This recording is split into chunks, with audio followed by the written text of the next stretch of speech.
കേരളത്തിലെ ഏറ്റവും വലിയ മുസ്ലിം സംഘടനയായ സമസ്ത കേരള ജംഇയ്യത്തുൽ ഉലമയുടെ 100ാം വാർഷിക സമ്മേളനത്തിന് ഇന്ന് തുടക്കമാവുകയാണ്. കാസർഗോഡ് കൂണിയയിൽ പ്രത്യേകം സജ്ജമാക്കിയ വേദിയിലാണ് സമ്മേളനം നടക്കുക. ഉദ്ഘാടന സമ്മേളനത്തിൽ ലീഗ് പ്രസിഡന്റ് പാണക്കാട് സാദിഖ് അലി തങ്ങളും സമാപന സമ്മേളനത്തിൽ മുഖ്യമന്ത്രി പിണറായി വിജയനും പങ്കെടുക്കും.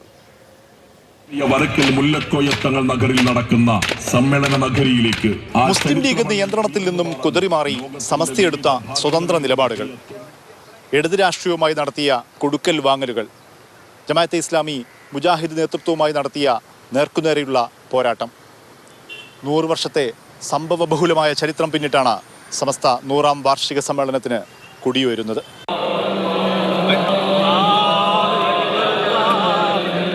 കാസർഗോഡ് കുണിയ പ്രദേശം ചരിത്ര സാക്ഷിയാവുകയാണ്. നഗരിയിൽ വൈകിട്ട് 4:30 സമസ്ത പ്രസിഡന്റ് ജിഫ്രി മുത്തുക്കോയ തങ്ങൾ പതാക ഉയർത്തുന്നതോടെ കേരളത്തിലെ ഏറ്റവും വലിയ മുസ്ലിം സംഘടനയായ സമസ്ത കേരള ജംഇയ്യത്തുൽ ഉലമ 100ാം വാർഷിക സമ്മേളനത്തിന് തുടക്കമാകും. സമസ്ത ലീഗ് ഉൾപിരിവുകളുടെ പ്രതിഫലനം ഉദ്ഘാടന സമ്മേളനത്തിൽ തന്നെ പ്രകടമാണ്.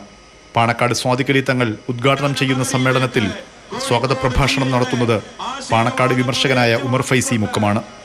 1 വർഷം മുമ്പ് സമ്മേളന പ്രഖ്യാപനം നടന്നതിന് പിന്നാലെ തന്നെ സമസ്തയിലെ ലീഗ് പക്ഷം വിയോജിപ്പ് പ്രകടമാക്കിയിരുന്നു.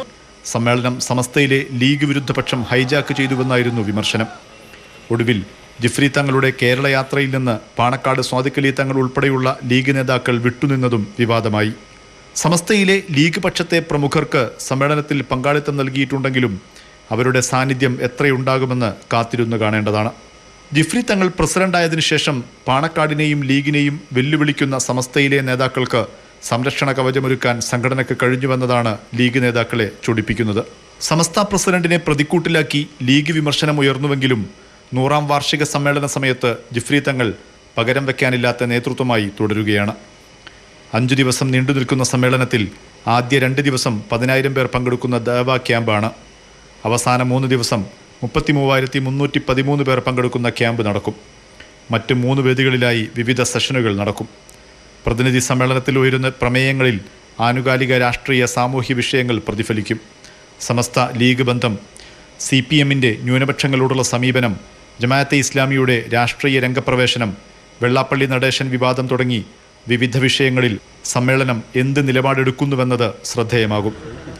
കേരള മുഖ്യമന്ത്രി പിണറായി വിജയൻ, പ്രതിപക്ഷ നേതാവ് VD സതീശൻ, തമിഴ്നാട് മുഖ്യമന്ത്രി MK സ്റ്റാലിൻ, കർണാടക മുഖ്യമന്ത്രി സിദ്ധാരാമയ്യ തുടങ്ങി രാഷ്ട്രീയ രംഗത്തെ പ്രമുഖർ സമ്മേളനത്തിൽ പങ്കെടുക്കുന്നുണ്ട്. ആനുകാലിക രാഷ്ട്രീയ വിഷയങ്ങളിൽ നേതാക്കളുടെ നിലപാട് പ്രഖ്യാപനവും ശ്രദ്ധേയമായിരിക്കും. സ്വന്തം അസ്തിത്വം ഉയർത്തിപ്പിടിക്കാനുള്ള ശ്രമത്തെ ചെറുത്തു തോൽപ്പിക്കാനുള്ള ലീഗ് നീക്കത്തെ സമസ്തയ്ക്ക് എത്ര കണ്ട് മറികടക്കാൻ കഴിഞ്ഞുവെന്ന് തെളിയിക്കുന്നതുകൂടിയായി മാറും കാസർഗോഡ് നടക്കുന്ന 100ാം വാർഷിക മഹാസമ്മേളനം. കാസർഗോഡ് നിന്നും മുഹമ്മദ് ഷഹീദ്, മാതൃഭൂമി ന്യൂസ്.